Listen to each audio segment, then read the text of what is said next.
The moment I stepped back into the crypt, I knew time had slipped from its rails. The candles had grown longer. Their flames danced now, in rhythm, not to wind or breath, but to some silent pulse that beat beneath the stone. The coffin's fracture had widened, the crack deepened, and from it wept wax like tears, pooling in the dustless floor. The air was thick with perfume sweet and stale, like dried roses left in closed boxes. I approached the dais, not with curiosity this time, but with dread that settled into my bones like frost. I had spent my life among the dead, and never once had I felt watched by one. I called her name Helena, the name in the journal, the name I had dreamt, the name that waited in the silence. And something behind the lid stirred. Not movement, not breath, but awareness. As though the thing within did not wake, but remembered. The wax along the crack pulsed once, and then the lid slid open her hands. Within she lay. Her gown was yellowed lace, exactly as I had seen her in dreams. Her hair was pinned, dark as coal. Her lips parted just slightly, as if to whisper. Her skin was pale, not the pallor of death, but of something preserved in a moment of stillness. So long held it had forgotten how to end.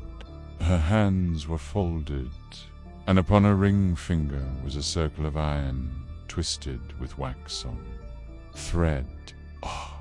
She was not breathing. Yet the veil over her face rose and fell with the rhythm of the candles. I should have run, but I stepped closer. The moment I crossed into the circle of candlelight, her eyes opened, not fully just enough to show the irises, which were a shade of gray. So light, they reflected everything and revealed nothing. She did not speak, not with a voice, but the words came inside me, behind my eyes. You brought me the flame. I could not respond. My throat was closed, my tongue leaden. She raised one hand, just slightly, and the candle nearest me flared. In that instant, the crypt changed, or rather, revealed. The stone turned soft. The air warmed. The ceiling vaulted, before became the underside of a grand cathedral, its arches strung with thin, veined glass, through which light poured that should not exist underground. A coffin was no longer a coffin, but a bed draped in mourning cloth. The woman sat up, her veil falling away. "You are not him," she said, aloud this time. Her voice was delicate, sorrowful, older than the room. But you were his echo. I found my voice, just barely. Frederick. She tilted her head. Bet that name has been said 1,000 ways, by 1,000 mouths. He was the first to promise. He was not the last.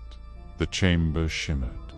A second figure appeared beside Herthan, translucent, a man in 19th century dress, with ink-stained fingers. He knelt beside the bed, weeping. Another chamois, and the same figure stood, older now, mouth sewn shut. Again, and he was laid beside her, eyes open and wax running down his temple. "You see," she whispered, "each candle burns for one who remembered me, who lit their vow. They keep me here, awake but still, I turned away, only to see the walls lined with niches I had not noticed before. In each, a candle, dozens, hundreds. Some had gone dark, others flickered faintly. Each one pulsed in time with the woman's breath. "I don't understand," I said, though I knew I did. She smiled not cruelly, but with the compassion of someone who has seen too many leave, too many return. I was not buried in grief, but in promise. I was bound, sealed, remembered. Each one who finds me adds another thread. I do not live. I wait. Boom. The wax beneath my boots thickened. I tried to step back, and my foot stuck. The candlelight behind me flared again. My shadow bent the wrong way. "You may go," she said gently, "but if you do, I will dream of you. What happens if I stay?" She did not answer. Instead, she extended her hand. In it, the iron ring, the waxen thread.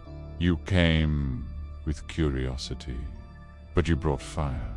That is a vow." I looked down and saw my own hands cracked, stiff, wax-streaked. I had not noticed when they changed. I had been burning from the moment I struck the match. The vision shifted again. Now I stood at the far end of the crypt. The coffin was sealed once more. 2 candles burned. 2. My hands moved of their own accord. I raised a 3rd candle. The woman's voice whispered, softer than breath. "This is how we remain." I turned to run. The stairs were gone. The walls were smooth.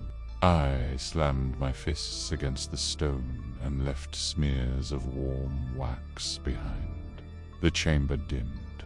My heartbeat slowed. I felt my knees give way. As I fell, I saw a mirror knot, a real one, but a reflection caught in flame hand in it. Myself, eyes closed, lips parted, hands folded across my chest, and beyond me, rows of others, men, women, all wearing the same ring, all lit from within, all waiting. The final thought that came before darkness was not a death, it was a warmth, of stillness, of quiet that does not end. And from far, far below the surface, the crypt whispered one last time. Another candle joined,